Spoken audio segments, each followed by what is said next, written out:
Master minds commerce చదవాలనుకునే 10th inter విద్యార్థుల తొలి ఎంపిక. నమస్తే, మీరు చూస్తున్న సుమన్ టీవీ. నేను మీ కీర్తి. నాతో పాటు ప్రముఖ ఆస్ట్రాలజర్ బ్రహ్మశ్రీ గోరుగుంట్ల సురేష్ బాబు గారు ఉన్నారు. నమస్తే సురేష్ బాబు గారు. కీర్తి గారు నమస్కారం అండి. సో వృషభ రాశి వారికి జూలై నెలలో ఎలా ఉండబోతోంది? సో ఒక ముక్కలా చెప్పాలంటే వాళ్ళకి జూన్ మంత్తో కంపేర్ చేస్తే జూలై మంత్లో చాలా బాగుంటుందండి. లాస్ట్ మంత్ కొంచెం బాగా ఇబ్బంది పడిపోయారు. సరిగ్గా అన్ని ప్లానెట్స్ ఏమి ప్రాపర్ లేవు అనమాట. కొంచెం మెంటల్గా చేయాల్సిన కొన్ని పని చేయక కొంచెం ఇబ్బందులు పడి ఉన్నారు. బట్ ఆ ఇబ్బందులు కూడా కంట్రోలబుల్ రేంజ్, వాళ్ళు మేనేజ్ చేసే స్థితిలో. బట్ ఈ మంత్ చాలా ఇంప్రూవ్మెంట్ ఉంటుంది వాళ్ళకి. సో వృషభ రాశి వాళ్ళకి చెప్పుకునే ముందు ఈ వీడియో చూస్తున్న ప్రతి ఒక్కళ్ళకి అది అన్ని రాశుల వాళ్ళకి అప్లై అవుతుంది. జూలై మంత్ చాలా విశిష్టమైన మంత్. ఎందుకంటే అందులో మనకి ఆషాఢ నవరాత్రులు జూన్ 26 నుంచి స్టార్ట్ అయ్యి జూలై 4 వరకు ఉన్నాయి. అంటే వారాహి నవరాత్రులు. ఎవరైతే కనుక కోర్టు వ్యవహారాలు కానివ్వండి, డైవర్స్లు పెండింగ్ ఉండి చాలా ఇబ్బందులు పడుతున్న వాళ్ళు, అంటే ఇప్పటికీ తెగకుండా అలానే లూప్లో పడి ముందుకు పోని వ్యవహారములు, అగ్రికల్చరల్ చేసేవాళ్ళు, ఇలాంటి వాళ్ళంతా కానివ్వండి, రియల్ ఎస్టేట్కి సంబంధించి చాలామంది పర్టికులర్గా హైదరాబాద్ సరౌండింగ్లో రియల్ ఎస్టేట్ అంతగా లేకుండా ఇబ్బందులు పడుతున్న వాళ్ళు ఈ వారాహి నవరాత్రులు ఖచ్చితంగా చేసుకుంటే చాలా చాలా బాగుంటుందండి. మంచి ఇంప్రూవ్మెంట్ వస్తుందండి. వాళ్ళు భక్తిగా everyday half an hour evening after 8 తర్వాత చేయమనండి. వాళ్ళని ఫీడ్బ్యాక్ పెట్టమనండి, తెలిసిపోతుంది. ఓకే, ఇంకా రియల్ టైంలో చేయమనండి. ఎంతంటే ఎవ్రీడే హాఫ్ అన్ అవర్ అంతే. ఇది కూడా ఈ నవరాత్రులు 8 తర్వాత నైట్ చేయాలి. ధూపం ఎక్కువ వేయాలి. అమ్మవారికి ధూపం అంటే చాలా ఇష్టం. ఇది ఒక్కటే చేసుకుంటే సింపుల్గా పూజ చేసుకుంటే మిరాకిల్స్ వాళ్ళే ఫీల్ అవుతారండి. అవి జూలై 6 అగైన్ తులేకాదశి ఉందండి. ఆ రోజున ఇంటికి సంబంధించిన జనాలకు మనకు రుద్రాభిషేకం కనుక ఆ టైంలో చేసుకుంటే చాలా చాలా కలిసి వస్తుంది. ఉపవాసం ఉంటే పర్టికులర్ ఎవరు చేసుకోవాలనుకుంటే ఇంట్లో ఒకళ్ళ మధ్య ఒకరికి సయోధ్యత కుదరకుండా ఇంట్లో కంటిన్యూస్గా ఎవరికి ఒకరికి ప్రాబ్లం వస్తూ ఉంటే ఆ రోజున ఇంట్లో రుద్రాభిషేకం చేయించుకొని వేద ఆశీర్వాదం తీసుకుంటే ఇలాంటి ప్రాబ్లమ్స్ ఏమైనా ఉన్నా కానీ తొలగిపోతాయండి. చాలా సింపుల్ పవర్ఫుల్ రెమెడీ అండి. అది కూడా చక్కగా ఆ రోజున వినియోగించుకోవాలి. ఒక రకంగా జూలై మంత్ అంతా చాలా మంచి పరిహారాలు చేసుకోవడానికి మంచి నెల అని మనం అనుకోవచ్చు. తర్వాత గురు పూర్ణిమ ఉందండి. జూలై 10 తర్వాత గురు గ్రహం ఎవరికైతే సరిగా అనుకూలించలేడో ఆ రోజుని గురువుకి సంబంధించిన పూజ చేసుకొని టీచర్లని, తర్వాత ఆశ్రమాలకు వెళ్ళటం, మెడిటేషన్ చేసుకోవడం, అట్లీస్ట్ వాళ్ళకి చదువు చెప్పిన టీచర్లు, గురువులు, మెంటార్స్ని గౌరవించుకోవటం చాలా బాగుంటుంది. అలానే నాగపంచమి, నాగుల చవితి, నాగుల పంచమి వస్తుందండి శ్రావణ మాసం. ఇది కూడా చాలా విశిష్టమైనది. ఎవరికైతే పిల్లలు కావాలనుకుంటున్నారో, కాలసర్ప దోషం ఉందో, రాహుకేతువుల దోషం ఉందో, కుజు దోషం ఇలాంటి వాళ్ళు ఎవరైనా కనుక ఉంటే ఈ డేట్ కూడా చాలా చాలా విశిష్టమైన డేట్ అండి. ఇవి 3 డేట్స్ 3 అకేషన్స్ గుర్తుపెట్టుకొని ఇవి చేసుకుంటే తగు విధంగా వాళ్ళకంతా ఫలితం ఉంటుందండి. ఈ చూసిన వాళ్ళు వేరే వాళ్ళకు కూడా, వాళ్ళ ఇంట్లో వేరే రాసి వాళ్ళకు కూడాను ఇది అందరికీ అప్లై అవుతుంది కాబట్టి షేర్ చేస్తే వాళ్ళకు కూడా బెనిఫిట్ అవుతుంది. వాళ్ళ ప్రాబ్లమ్స్ బయటపడితే ఆ పుణ్యం మీకు మాకు కూడా వచ్చేస్తుంది, మీకు కూడా వచ్చేస్తుంది ఎంటర్ చేసినందుకు. ఎస్. సో వృషభ రాశి వారికి ఎలా ఉంది? వృషభ రాశి కనుక చూసుకుంటే ఇందులో కృతిక 2, 3, 4 పాదాలు, రోహిణి 1, 2, 3, 4 పాదాలు, మృగశిర 1, 2 అంతా మనకి ఇందులో ఉంటారు. మనం ఇందులో గ్రహస్థితి కనుక చూసుకుంటే ఓన్లీ సూర్యుడు ఒక్కళ్ళే మాత్రమే మారారండి కర్కాటక రాశిలో. మిగతా గ్రహాల్లో చలనం అయితే ఏమీ లేదు, యాజ్ ఇట్ ఈస్గా ఉన్నాయి. బట్ మనం కనుక చూసుకుంటే లఘు గోచారం, సూక్ష్మ గోచారం ప్రకారం వీళ్ళకి లక్ష్మీప్రదం 3వ ఇంట్లో సూర్యుడు ఎంటర్ అవటం అయితే సక్సెస్ఫుల్గా ఉంటుంది ఈ మంత్ అంతా మనం తెలుసుకోవాలి. తర్వాత శత్రువుల పైన కూర్చొని వీళ్ళతో కనుక మాట్లాడుకుంటే వీళ్ళకి చాలా అనుకూలంగా ఉంటుంది. ఒకటి వీళ్ళకి శుక్రుడు ఫస్ట్ హౌస్లో ఉండి అఖిల విషయ భోగము, శని యోగ్యతను ఇస్తూ ఉన్నాడు, అందరూ యోగ్యతను ఇస్తూ ఉన్నాడండి. ఒక రకంగా చూసుకోవాలంటే లాస్ట్ మంత్ అంతా కంపేర్ చేస్తుంటే వీళ్ళకి చాలా బాగుంటుంది మనం చెప్పుకోవచ్చు. బేసికల్గా సూర్యుడు వీళ్ళకి బాగా విపరీతంగా యోగ్యతను ఇస్తున్నాడు. సూర్యుడు గ్రహరాజు, ఆయన యొక్క స్ట్రెంత్ బాగుంటే ఆరోస్కోప్లు అన్నీ బాగున్నట్టే మనం చెప్పుకోవాలి. సూర్యుడు వీళ్ళకి 3వ ఇంట్లో రావటం వల్ల ఏమవుతుంది అంటే ఆరోగ్య నిత్య సంతోషం, బంధుమిత్ర సమాగమ, అర్ధలాభ, పుత్ర సౌఖ్యం, ఇష్టసిద్ధి, తృతీయగే రవి అని మనకి సంస్కృతంలో మహర్షులు చెప్పారు. దీని ప్రకారం ఆరోగ్యం, సంతోషం, బంధుమిత్రులతో చక్కగా కలిసి ఉండటం అంతా జరుగుతూ ఉంటుంది. అర్ధలాభం, ధన ప్రవాహం కూడా చాలా బాగుంటుంది. పుత్రుల వల్ల సౌఖ్యంగా ఉంటారు. అనుకున్న పనులని చక్కగా అనుకున్నన్ని చేసుకుంటూ వెళ్ళిపోతూ ఉంటారు. ఒకటేమంటే ఈ టైంలో వీళ్ళకి ఫాదర్కి హెల్త్ విషయంలో కొంచెం జాగ్రత్తగా ఉండాలి. వృషభ రాశి వాళ్ళు వాళ్ళ ఫాదర్తో కొంచెం టైం టు టైం వాళ్ళు ఫోన్లు మాట్లాడటం, దూరంగా ఉంటే వాళ్ళని కొంచెం పలకరించి వెళ్ళిపోతూ చూస్తూ ఉంటే బాగుంటుంది. అయితే వీళ్ళకి 4వ ఇంట్లో 2 క్రూర గ్రహాలు ఉన్నాయండి. ఒకటి మార్సు, 2వది కేతు. ఈ 4వ ఇంట్లో 2 ఉండటం వల్ల అంత మంచి యోగ్యతనివ్వదు. ఇది కూడా జూలై 28 వరకు ఇది మంచి కాంబినేషన్ కాదండి. మనకి ఇప్పుడు రీసెంట్గా ఈ యాక్సిడెంట్స్ అవన్నీ ఏదైతే జరుగుతుందో, ఫ్లైట్ యాక్సిడెంట్స్ ఇవన్నీ ఆ కాంబినేషన్ వల్లే జరిగినాయండి. బట్ అది హయ్యర్ లెవెల్లో ఉన్న, బట్ వీళ్ళకి కొంత ఎక్స్టెంట్ అయ్యే అవకాశం ఎక్కువగా ఉంటుంది.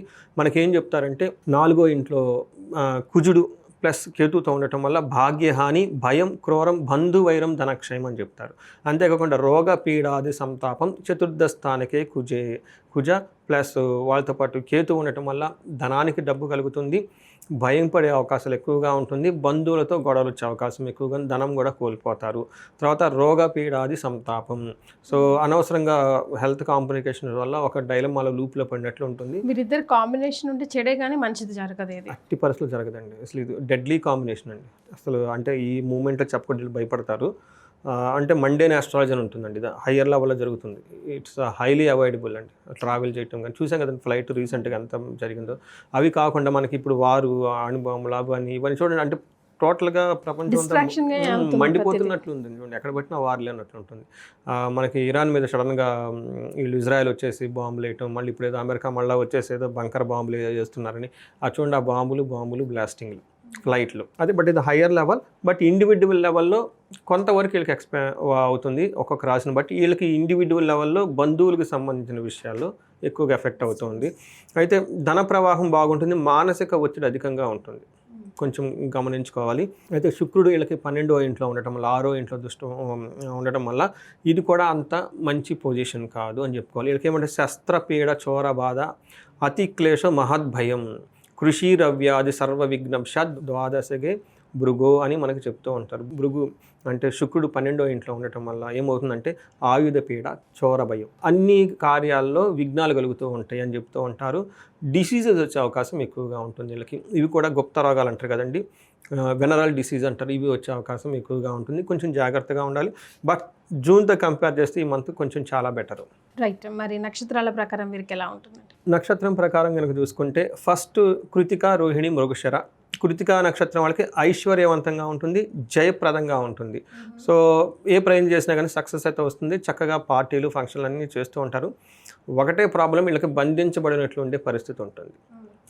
అంటే కొంచెం కన్ఫ్యూజ్ అయిన స్థితిలో ఉంటారు, ఎలా వెళ్తే బాగుంటారు ఏంటి, కొంచెం అన్సర్టనిటీగా ఎక్కువ ఫేస్ చేస్తూ ఉంటారు, అనిశ్చితిని ఎక్కువ వీళ్ళు ఫేస్ చేస్తూ ఉంటారు. ఈ టైంలో వీళ్ళు చక్కగా గురువులను కలవటం, మెంటార్ని కలవటం అవి కలుస్తూ ఉంటే, బుధుడికి సంబంధించిన విష్ణుమూర్తి ఆలయాలు దర్శించుకుంటే బాగుంటుంది. రోహిణి నక్షత్రం వాళ్ళకి అగైన్ ఐశ్వర్యవంతంగా ఉంటుంది, జయప్రదంగా ఉంటుంది, ధనలాభము ఉంది, ఇవంతా పాజిటివ్. ఛాలెంజెస్ ఎక్కడ ఉన్నాయంటే వీళ్ళకి నాశనము, బంధనము, కలహము చూపిస్తున్నాయండి. ఏదైనా పని కనుక తలపెట్టుంటే పూర్వకాలం ఇంతకుముందు అది రిజల్ట్ రాకుండా అంత తర్వాత స్టాప్ అయ్యే అవకాశం ఎక్కువగా ఉంటుంది.